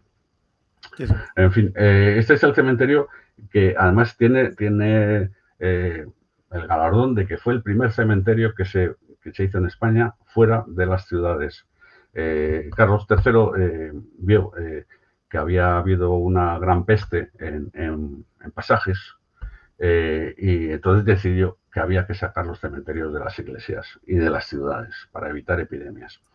El caso es que el problema se encontró es que con la iglesia hemos topado. La iglesia tenía sus intereses también en mantener los cementerios dentro de las iglesias, por los que percibía. Sí, claro. Entonces, esto se retrasó mucho y fue Carlos IV, su hijo, el primero que, viendo la necesidad que había de dar sepultura en sagrado a la gente que trabajaba para él, para el palacio, también para la posesión de agropecuaria de la Florida, pues decidió parcelar o cerrar una parte donde enterraban a los fallecidos, una parcela sacralizada por la ermita de la Florida, vecina, y en fosas comunes, o sea, sin grandes lujos, en fosas comunes, pues se traía al finado de la parroquia después de haber recibido sus honras fúnebres y se arrojaba a la fosa que en ese momento estuviera abierta y una de cal y una de arena, como dice el dicho, y después se devolvía el envase, que era el ataúd, que era propiedad de la parroquia, para el siguiente finado. Y así estuvo durante muchos años. Ahí en la parroquia, en el libro de registros, aparecen 400 personas enterradas en esta posesión. O sea, que ya existía cuando vino. Existe la leyenda de que fue José Bonaparte, con sus ansias de convertir Madrid en un Versalles, el que hizo los primeros cementerios. No es cierto, este cementerio ya estaba. Y cuando vino José Bonaparte por segunda vez a Madrid, el 2 de diciembre de 1808, los madrileños le hicieron frente, como contaba yo, me parece, en el programa sobre Esperando a Napoleón, le hicieron frente desde las tapias del cementerio del norte, el que estuvo en la Plaza del Conde del Valle Suchil. O sea que ya había una intención por parte de la corona española de crear, y ya empezaron a crearse. De hecho, no sé si lo conté entonces, en ese cementerio del norte enterró José Bonaparte a su primera amante, fallecida, claro. Una vez que había fallecido. No, en fin. Bueno, pero la sustituyó enseguida, no tuvo problema. Incluso al final tuvo de amante a una hija de esta primera. En fin, esto que os mostraba antes, pues era el paseo de cipreses, que va a dar a la casa que fue del antiguo capataz, y dentro de la cual se ha restaurado, porque ya, como ya he dicho, después de la guerra quedó muy mal herida, y gracias a dinero del Estado se pudo construir una capilla, y esta foto que muestro es la de la cripta, donde se trasladaron porque antes he puesto, sí, me he saltado. Bueno, esta es la avenida esta de cipreses que os contaba. Aquí a la izquierda hay una reproducción en cerámica del cuadro famoso de Goya, la casa al fondo, que es la casa del capataz. Este es el interior de la casa del capataz, y esta lápida es la puerta, el acceso a una cripta que Carlos IV mandó a hacer cuando esta casa ya fue abandonada por el capataz. Pues quiso hacer como una cripta especial para gente muy especial, como por ejemplo un médico suyo, un médico personal. Y bueno, pues aquí fue donde fueron depositados los 43 reclusos, los restos de los 43 fusilados. Y esta es la cripta que se construyó después de la Guerra Civil, porque todo esto había quedado arrasado, y detrás de esta lápida están las urnas donde se trasladaron los restos de los 43 fusilados. Tras la Guerra de Independencia, Fernando VII entregó la custodia del cementerio a la congregación, a la Hermandad de la Buena Dicha, que antes os comentaba. La reina Isabel II dispuso en 1851 que el cementerio fuera clausurado a otros enterramientos, para que fuera el homenaje perpetuo a los fusilados el 3 de mayo. Tras la Revolución del 68, pasará esta cofradía a la propiedad del Camposanto. Algo que dicen los libros, pero que no hemos conseguido demostrar, con lo cual la propiedad pues queda un poco en el aire. Cuando años más tarde la Congregación de la Buena Dicha, como otras, estaba amenazada de desaparecer, pasó los trastos a la Sociedad Filantrópica de Milicianos Nacionales Veteranos, que realiza este servicio hasta el día de hoy, y es a la que yo pertenezco, y por eso puedo. Empezamos con la serie de homenajes. Esto no debía de ser olvidado, y el caso es que en 1811, todavía en la guerra, las Cortes ordenan la celebración de funerales por las víctimas inmoladas desde 1808. Al finalizar la guerra de independencia, cada aniversario, en toda España se celebraban funerales en honor de todos los mártires del conflicto, no ya en Madrid, sino de la guerra. Y se celebraba en Madrid, por ser la capital, en la Catedral de San Isidro, con absoluta solemnidad. O sea, con solemnidad que, según dicen los cronistas, era la misma misa que se hacía por un papa o por un rey. En la foto que ves a la izquierda, ya es la Puerta del Sol, cuando ya empieza a ser remodelada, el paso de un desfile por la Puerta del Sol, camino de la Plaza de la Lealtad, donde están los restos de los fusilados en esa zona, a los que se añadió los de Daoiz y de Velarde. Y ahí era donde culminaba, donde terminaba la procesión. La de la foto de la derecha es de lo único que se conserva del Parque de Artillería de Montillón, que es el arco de la puerta de la entrada. Pues por estas fechas ya había sido demolido y si os fijáis en el centro de la foto hay una mancha blanca. Bueno, pues es el monumento a David y Velarde, obra de Antonio Solá. Bueno, lo cito por derecho de creación, pero además porque Antonio Solá estaba en Italia cuando el 2 de mayo se negó a jurar fidelidad a José Bonaparte, por lo cual sufrió presión. Por lo tanto, me gusta decir que esta estatua rinde homenaje a 3 héroes, David, Velarde y Solá. Bueno, esta estatua está Pero recorriendo el todo cambio, Madrid. claro, el cambio ahora cambió mucho. Está justo debajo del arco, la estatua, ¿no? Es lo que te iba a decir. Claro, es lo que me acordaba yo y busqué la foto. Esta foto, esta estatua ha estado en el Museo del Prado. Ha estado delante del Palacio de las Cortes. Ha estado en esta glorieta, bueno, en la calle Ruiz, aquí. Y ahora está justo delante de la puerta. Y como el barrio de Malasaña, pues ha sido un barrio donde... ¿De fiesta? Sí, pues hay fotos horrorosas en las que las estatuas están decoradas con mandiles. Durante la pandemia se les pusieron mascarillas, con un carrito de bebé haciendo de sombrero, en fin. Y eso no solo es una burla a quienes merecen respeto, sino que además supone un deterioro de la obra, de una obra de arte. Una obra de arte, te puede gustar más o te puede gustar menos. Te aseguro que en el Museo de Arte hay obras de este Solá que son para quitarse el sombrero. A mí esta no es la que más me gusta, pero supone un reconocimiento debido a 2 personas y a 3 personas importante. Yo he escrito mucho y me he unido a todas las de que se ha retirado, que se lo lleven al Retiro, al Parque del Este, a cualquier sitio donde la gente que quiera admirarlo pueda admirarlo, y no los salvajes que ni entienden, ni saben, ni les interesa. En fin, pues entonces estaba ahí. Pero, en fin, ya quedé mi alegato. Durante los años siguientes continuaron los homenajes en este grabado de la revista de la Ilustración se puede ver una procesión larga con gallardetes. Lo que aparece en primera mayor es un arco efímero que no existe, ¿no? Estas construcciones que se hacían antes, sí, hacía mucho de los reyes y tal, donde se puede ver estandartes de distintas congregaciones. Y al final, a la derecha del todo, es lo que se ve la estructura ya sin techo, ya convertido en cementerio.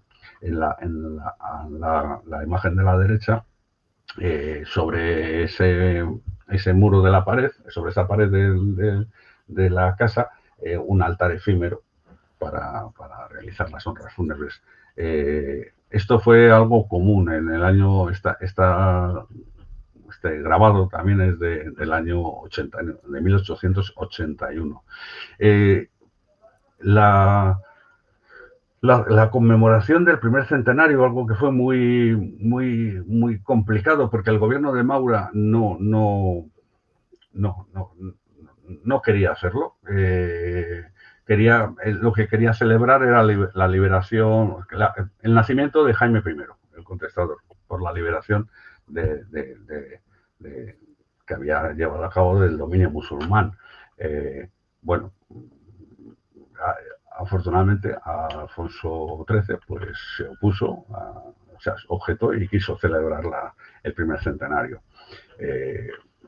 Según parece, Alfonso no le entendía a Maura, porque no, y bueno, de alguna manera Maura se disculpó diciendo que 2 años antes había sufrido Alfonso XIII un atentado y que tampoco era cuestión que se prodigara mucho en público.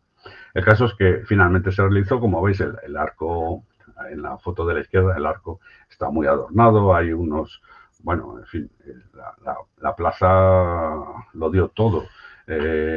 Aparece la familia real, en fin, hay fotos de la época ya que han perdido mucho, incluso en la Plaza del Rey, donde está la estatua de Benlliure al teniente Ruiz, también se realizaron homenajes ese día, misas, todo. Posteriormente, una misa en San Isidro, desfile. Aquí en la foto del centro se ve a Alfonso XIII pasando por debajo del balcón desde el cual le lanzaron el ramo de flores con la bomba que mató a tantos madrileños, pero de la que él se salvó. Y, en fin, esto, bueno, y sí, quería señalar que durante la marcha pues sonaban los acordes del pasodoble compuesto por Chueca para esta ocasión, el pasodoble 2 de mayo, que ahora parece que es motivo de risa el decir que los militares el 2 de mayo desfilan al ritmo del pasodoble. Bueno, pues esto tiene su origen. Chueca, que no era ningún Mindundi, pues compuso un pasodoble para la ocasión. Dime. El problema es que mucha gente no sabe ni quién es Chueca, cree que es el nombre del barrio. Ya. Sí, es como se llama un barrio. Sí, bueno, pues, en fin, quiero decir, es algo histórico. Te puede gustar más, te puede gustar menos, sí. Pero te puede gustar la música, prefieres el reggaetón, no sé. A mí los pasodobles me gustaron siempre. Yo, pero esto es un hecho, o sea, quiero decir, ese primer centenario se inauguró a los sones del pasodoble el 2 de mayo de Chueca. Y bueno, pues eso merecía, siendo una cosa menor, pues yo creo que dada la actualidad, pues merece la pena.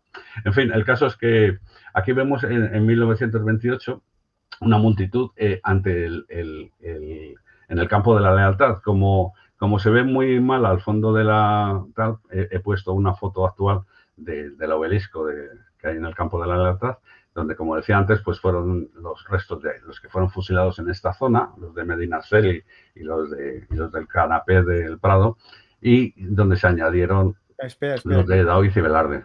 A mí esta foto... ¿Perdona? Esta foto, que no la encuentro esta foto, espera.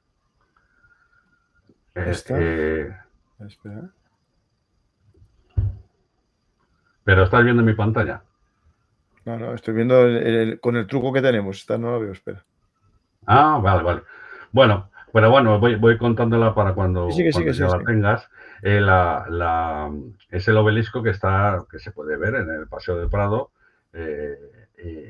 muy monumental, que es donde va actualmente el rey a encender la llama, motivo a poner la corona y tal. Bueno, pues en la foto que os he puesto, que es de 1928, un poco antes de que se declarara el triunfo de la República, aparecen ahí gente muy encopetada, los maceros del ayuntamiento, en fin, militares, políticos. Y bueno, es una foto que a mí me llama mucho la atención porque precisamente en 1808 estos señores, o bueno, sus predecesores, donde estaban era en casita. O sea, no... Sí, todos. No sé qué hacen ahora presumiendo, en fin, sacando pecho. ¿Ya se ve la foto? Sí, está. Ah, vale, perfecto. Bueno, pues como decía, se ve al fondo la urna. Bueno, por eso he puesto esta otra actual donde se ve todo el monumento para que se identifique. Pero bueno, esto de los homenajes es muy curioso. El 2 de mayo de 1936, ya casi cuando ya iba a iniciarse la guerra civil, el gobierno del Frente Popular participó en las celebraciones. En la foto esa que he ampliado, el del centro, ese señor, en fin, el que está en el centro, no quiero detallar y ser tachado.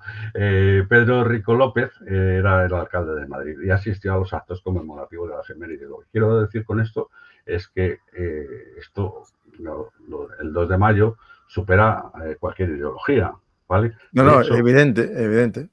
De hecho, durante la Guerra Civil hubo carteles de la República donde se equiparaba, como podéis ver en el del centro, al soldado de la República, al miliciano, con el chispero madrileño, ¿no? Sí. O sea, quiero decir, no era algo que corresponda a ninguna ideología. Claro, ahora, el problema es que ahora, pues a lo mejor, por lo que luchaba esa gente, pueda entenderse, en fin, cada uno que lo entienda como quiera. El problema es que hay gente que sin ideología usa la historia, es el problema que hay. El caso es que, bueno, y luego ya después de la guerra, aquí veo puesto portadas del ABC de 1950, del 55, del 62, donde ya el cementerio de la Florida ha perdido protagonismo. Sí, sí. Ya nos hemos ido a zonas más urbanas. Y bueno, pues esto es el arco de Monteleón, y el anterior, pues... de todas formas, el hecho es que los homenajes perduraron. Y para mantenerlos, como motores de esto, hubo varias congregaciones similares a la que antes comentaba, de la Buena Dicha, que quisieron perdurar el homenaje. Una de estas, adscrita a la parroquia de Medinaceli, o sea, seglares, pero vinculados a una parroquia, bueno, pues debían de recibir bastante dinero. En principio eran populares, y luego fueron uniéndose. Antes de que este templo fuera conocido por la imagen de Jesús de Medinaceli, quiero decir, se popularizara por la imagen de Jesús de Medinaceli, al tiempo se estaba creando esta devoción a este Cristo, debajo del cual aparece pintado sobre el mismo cuadro otro cuadro que es el de unos fusilamientos. Este cuadro está en las dependencias de la parroquia. Pero anteriormente aparecía como un altar en una de las fachadas de la iglesia donde se rendían honores. O sea, esta Real Congregación tuvo unos años que tuvo mucho éxito. Había dinero, había donaciones para estas exequias, y estos mantenían vivo el espíritu. Otra de ellas es la Asociación Española Humanitaria de la Santa Cruz y Víctimas del 2 de Mayo, que esta no solo rendía honores religiosos, sino que atendía a los heridos de los sucesos del 2 de mayo, hasta el punto de que tenía una especie de una pequeña casa de socorro, una enfermería con camillas y tal, donde podía atender a estos enfermos, y alargó su vida hasta el punto de que se asoció con la Cruz Roja durante la Gran Guerra. Es decir, hubo una hermandad, o sea que esta extendió más su vida. Y luego finalmente la Congregación de la Buena Dicha, que es la que antes citaba, la del cementerio, que llegó hasta 1917, cuando tras su ya cantada extinción, tomó el relevo de la custodia del cementerio la Sociedad Filantrópica de Milicianos Nacionales Veteranos, las que, bueno, pues contar quiénes son, pues también me llevaría un ratito, pero bueno, es una sociedad de similares, a la que mueve similares objetivos, ¿no? Pero bueno, para refrescar un poquito, vuelvo a la historia del resucitado, que es como llamaban en Madrid a Juan Suárez, y al memorial que redactó tras la guerra, porque él también quería decirle a Fernando que hay de lo mío, ¿no? Porque este hombre pues ameritó el que se le fuera, el que se le apoyara. Y bueno, pues él cuenta que había participado en la defensa del Parque de Artillería de Monteleón, y que lo cuenta en un memorial muy interesante, que está en el Ayuntamiento de Madrid. Sí. Escribe que tras haberse rendido, lo que no impidió que fuera apaleado por los soldados de Napoleón, los baigorrianos en concreto, fue llevado cautivo junto con otros hasta el Palacio del Mural, donde allí fue juzgado, y con los demás detenidos llevados de otros depósitos, trasladado a Prado Nuevo.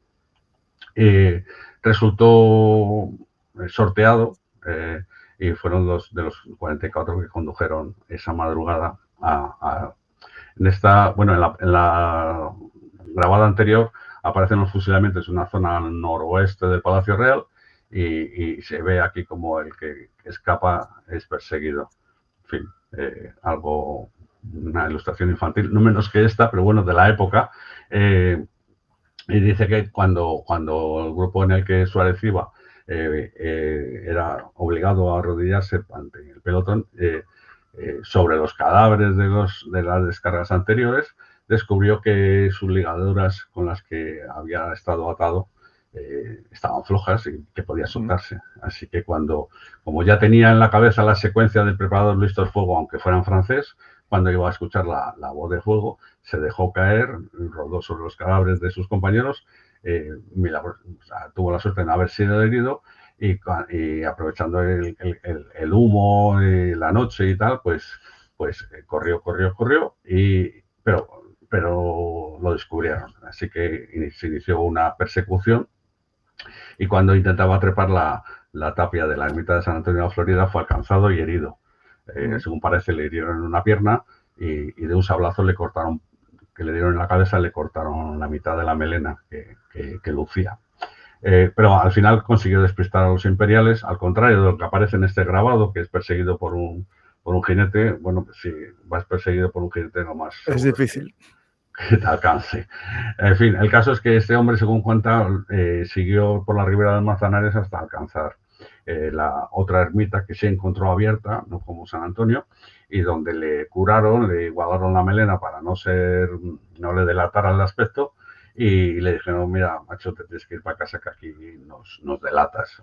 Y así estuvo escondido hasta que, tras lo de Bailén, los franceses se marcharon, que eso fue una cosa que le llamó mucho la atención, que huyera su hermano, bien, pero es que se llevó a todo su ejército, con lo cual pues ya este hombre Suárez pudo salir de su escondite y volver con su familia y que ya habían recibido noticia de que no había pasado nada. Pero bueno, fuera de esta historia de Suárez que bueno, pues es muy interesante, quería insistir sobre dos detalles que imprimen mayor tortura a estas ejecuciones.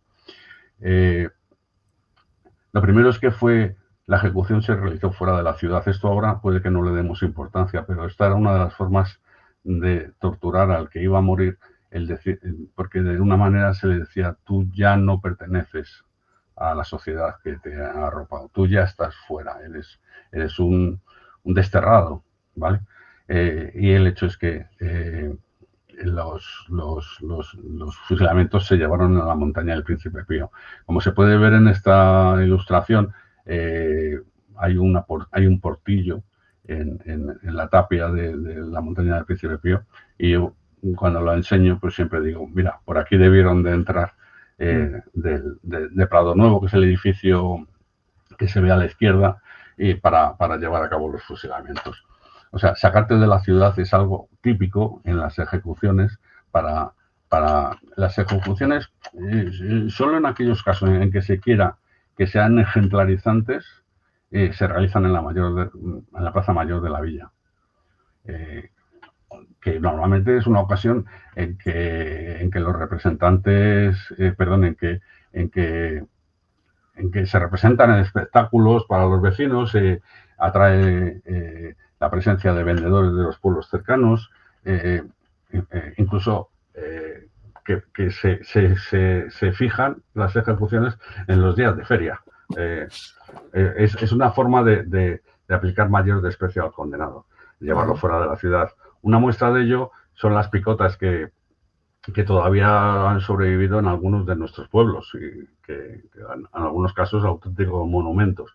Es decir, de alguna manera avisas al visitante, al forastero, de que en este sitio hay justicia, se puede aplicar justicia. Entonces, cuidadito. Es como en las películas de Kansas City que se ve que decían aquí deje sus armas o algo así, ¿no? Pues si vienes aquí, cuidadito porque aquí se aplica la justicia. La otra parte de aplicar tortura es hacerlo antes del amanecer. Esto también es una cosa que bueno, así dicho, no le encuentra mucho sentido. Bueno, yo pienso, hago un símil cuando cuento esto, y es que cuando has pasado una noche de truenos porque has estado malo, con fiebres y no sé qué, con la sensación de a ver cuándo acaba esto, al empezar a ver luz a través de la ventana, parece como que sientes cierto alivio. Y yo imagino que el que está condenado a muerte y le han estado diciendo que le van a matar toda la noche, cuando va a salir el sol, cuando ves que va a salir el sol, parece que aumentan tus esperanzas de que todo pueda salir. En fin, eso es una sensación muy personal, yo creo que no es solo mía. Pero el hecho es que mira, en esta película que muestro de Friedland, que tenía el guión de Bertolt Brecht, uno de los personajes hay un momento en el que pregunta ¿por qué fusilan siempre al amanecer? De manera que ser fusilado al amanecer es una sentencia que hemos escuchado en muchas películas. Siempre, sí. Y en muchas canciones. Aquí vuestro la de El preso número 9 de Joan Baez, Al alba, de Luis Eduardo Alte. Hay una canción cristera, en fin. O sea, quiero decir que eran muy finos estos franceses a la hora de crear terror y tortura. Voy a terminar ya, que creo que me estoy alargando mucho, y lo único que quiero contar la otra parte de los protagonistas. Aquellos que llevaron a cabo los fusilamientos en Príncipe Pío fueron los marinos de la Guardia Imperial. Estos marinos sufrieron una cruel derrota en Bailén y un inhumano castigo cuando, tras ser apresados, fueron llevados hasta la isla de Cabrera. Esta era una isla desierta y los que no murieron por inanición fue porque sobrevivieron a costa de los cadáveres de sus compañeros. Esto que se echa a España como un baldón, la verdad es que fueron abandonados por todos. Por el propio Napoleón, que no movió un dedo para auxiliar a quienes creía que no se lo merecían por haberse dejado vencer. Recordar que Bailén fue la primera derrota que tuvo Napoleón, no en España, en el mundo. También por el gobierno español, que la verdad es que inicialmente sí mandó barcos para llevarles suministros, pero es que hay que reconocer que eso cedió con el tiempo. Y hay que recordar que es que España estaba en guerra y tenía la que tenía encima como para preocuparse de enemigos. Y luego por el gobierno inglés, que prohibió socorrerlos. O sea, esto fue, como se dice ahora, literal. O sea, el gobierno francés, el gobierno inglés prohibió que se llevaran ningún socorro a estos soldados. Bueno, pero no deja de ser un trágico final. Pero bueno, también un caso de justicia poética, eso que dicen del karma, ¿no? Justicia poética, pero con muy poca poesía, ¿no? El otro protagonista, Murat, el vil Murat, acabó siendo fusilado en Pizzo cuando intentaba recuperar el trono que había perdido por sus traiciones a Napoleón. Ironías del destino, que fue capturado por un oficial español. Y sufrió la sentencia que él mismo dictó al sacerdote: quien a hierro mata, a hierro ha de morir. Y bueno, mi último alegato, como he señalado, durante los años posteriores a estos hechos, la memoria de los mártires fue honrada, tanto por la monarquía como por la república y finalmente por la dictadura. Actualmente, en democracia, vemos desde la sociedad que custodiamos el cementerio, nos sirve de barómetro sobre esta memoria que digo. Pues vemos que las autoridades no nos dan el apoyo y la difusión, sobre todo porque apoyo tampoco necesitamos demasiado. El cementerio no pide de comer, o pide muy poco. A los que conservamos la memoria de estos fusilados, más allá del día que se celebra la festividad de la Comunidad de Madrid, que coincide con el 2 de mayo, pero que, como decía al principio, vela un poco qué fue el 2 de mayo. Entonces, más allá de iniciar con una ceremonia el inicio de la festividad, pues no recibimos más apoyo. Los días previos a esta fecha, jardineros del ayuntamiento aparecen para sanear los jardines. Justo esos días, ¿no? Para que quede todo bonito. Entonces, y el resto del año, pues se les está llamando, les pides ayudas, al fin y al cabo, ¿de quién depende? Depende del ayuntamiento. Desde luego no es de nuestra propiedad, entonces, pues hacemos lo que podemos. es algo que duele. Pero claro, también, por otra parte, vemos que los planes de estudio actuales dan comienzo en 1812, año en que se proclamó la Primera República, la Primera Constitución, Sí, sí. La Constitución liberal. Todo lo demás se olvida.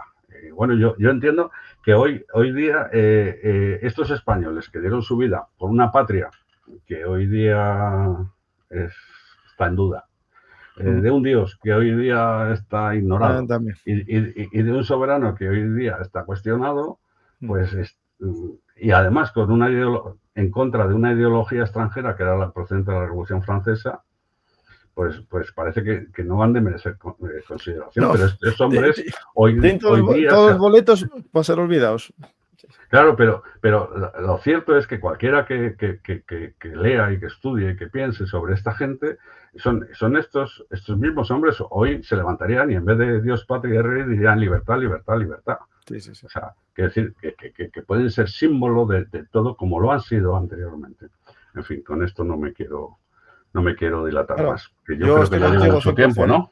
Sí. Vale. No, llevamos casi 2 horitas, sí. Pues, Miguel, a la gente recordar que estás en el cementerio de la Florida. Todos los sábados hay alguien de guardia para contar la historia de ahora estamos, y al final... Perdona, ahora estamos sábados de mayo y junio. Pero en fin, poniéndose en contacto llamando por teléfono. Pero ¿a dónde tiene que llamar? Importante, ¿a dónde tiene que llamar? Porque página web no tenéis, ¿no? No, hay una página ahora, pero no tiene interés. Pero lo pongo yo en comentarios si y lo fijo yo. Pongo el teléfono, el correo, pongo todo para que, oye, si hay una excursión, un grupo de amigos de no sé qué y tal, que quieren venir un día, yo ahora afortunadamente estoy jubilado, así que si me pilla en Madrid, pues... Si no estás en el paraíso, estoy reconquistando Asturias, pues es que estoy aquí, estoy disponible para quien guste. Yo encantado. Yo disfruto más que ellos posiblemente. En fin. Pues ponemos eso y como voy el 7 de junio a Madrid, me escapo un poco, voy solo o va la familia, pero bien. Nos acercamos. Yo lo intento. 11 de junio me has dicho. Sí, 11:30 del 7 de junio.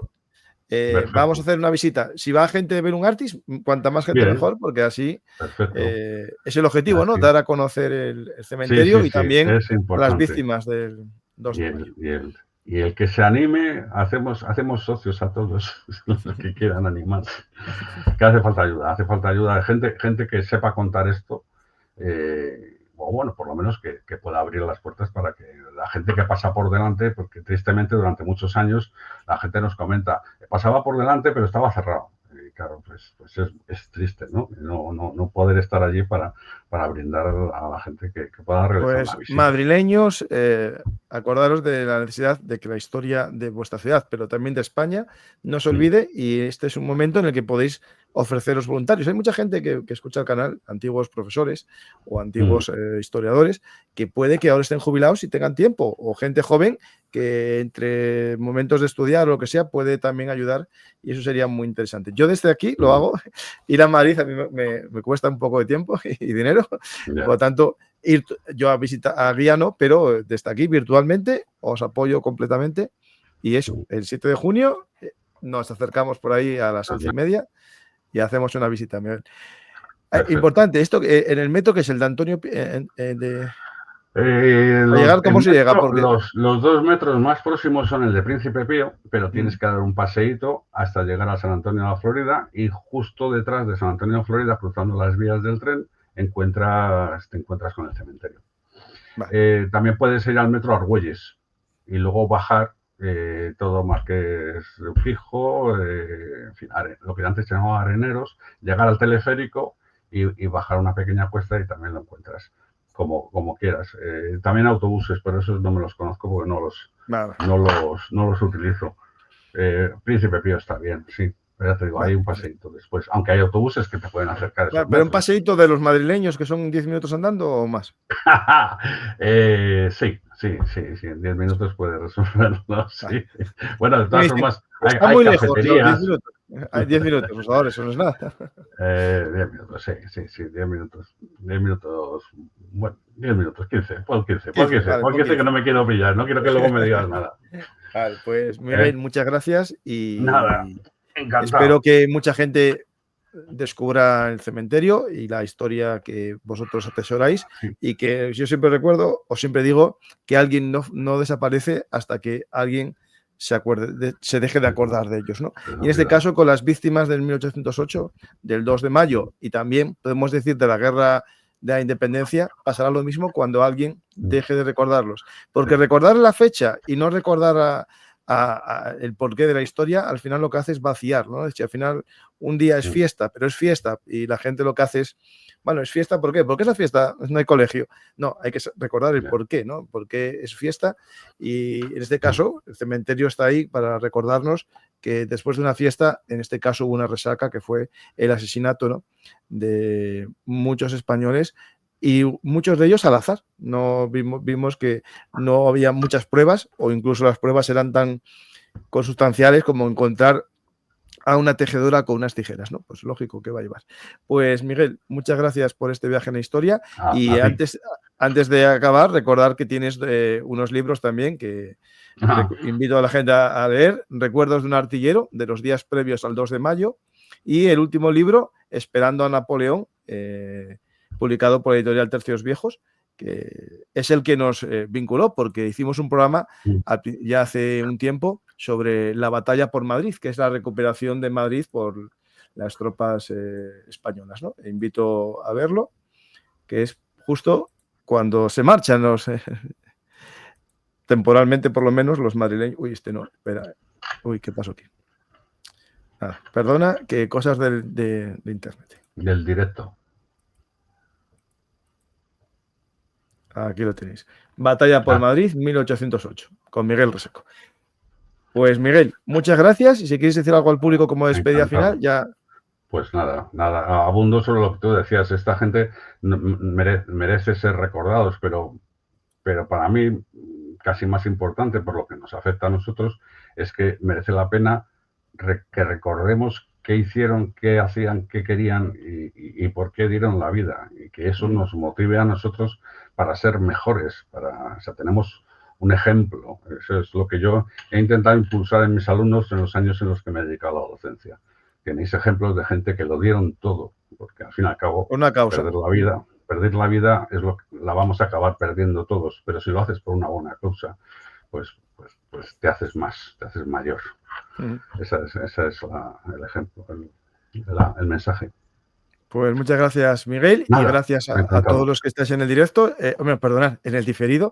Espero que os haya gustado el programa y si es así, ya sabéis, dar a me gusta, dejar un comentario y compartir en vuestras redes sociales. En este caso, recordad que si vais a Madrid podéis poneros en contacto con Miguel y con la Asociación de Cuidado del Cementerio de la Florida para visitarlo y aprender la historia de España vista desde las víctimas del levantamiento del 2 de mayo, es decir, los verdaderos protagonistas del 2 de mayo, porque muchos llevaron medallas pero no participaron en ella. Gracias a todos y hasta la próxima oportunidad.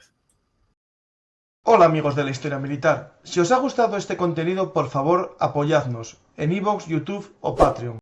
Recordad que Bellum Artis es vuestro canal de historia militar y trabajamos para daros los mejores contenidos. Muchas gracias a todos y hasta la próxima historia hablada. Y no os olvidéis de dar a me gusta y compartir.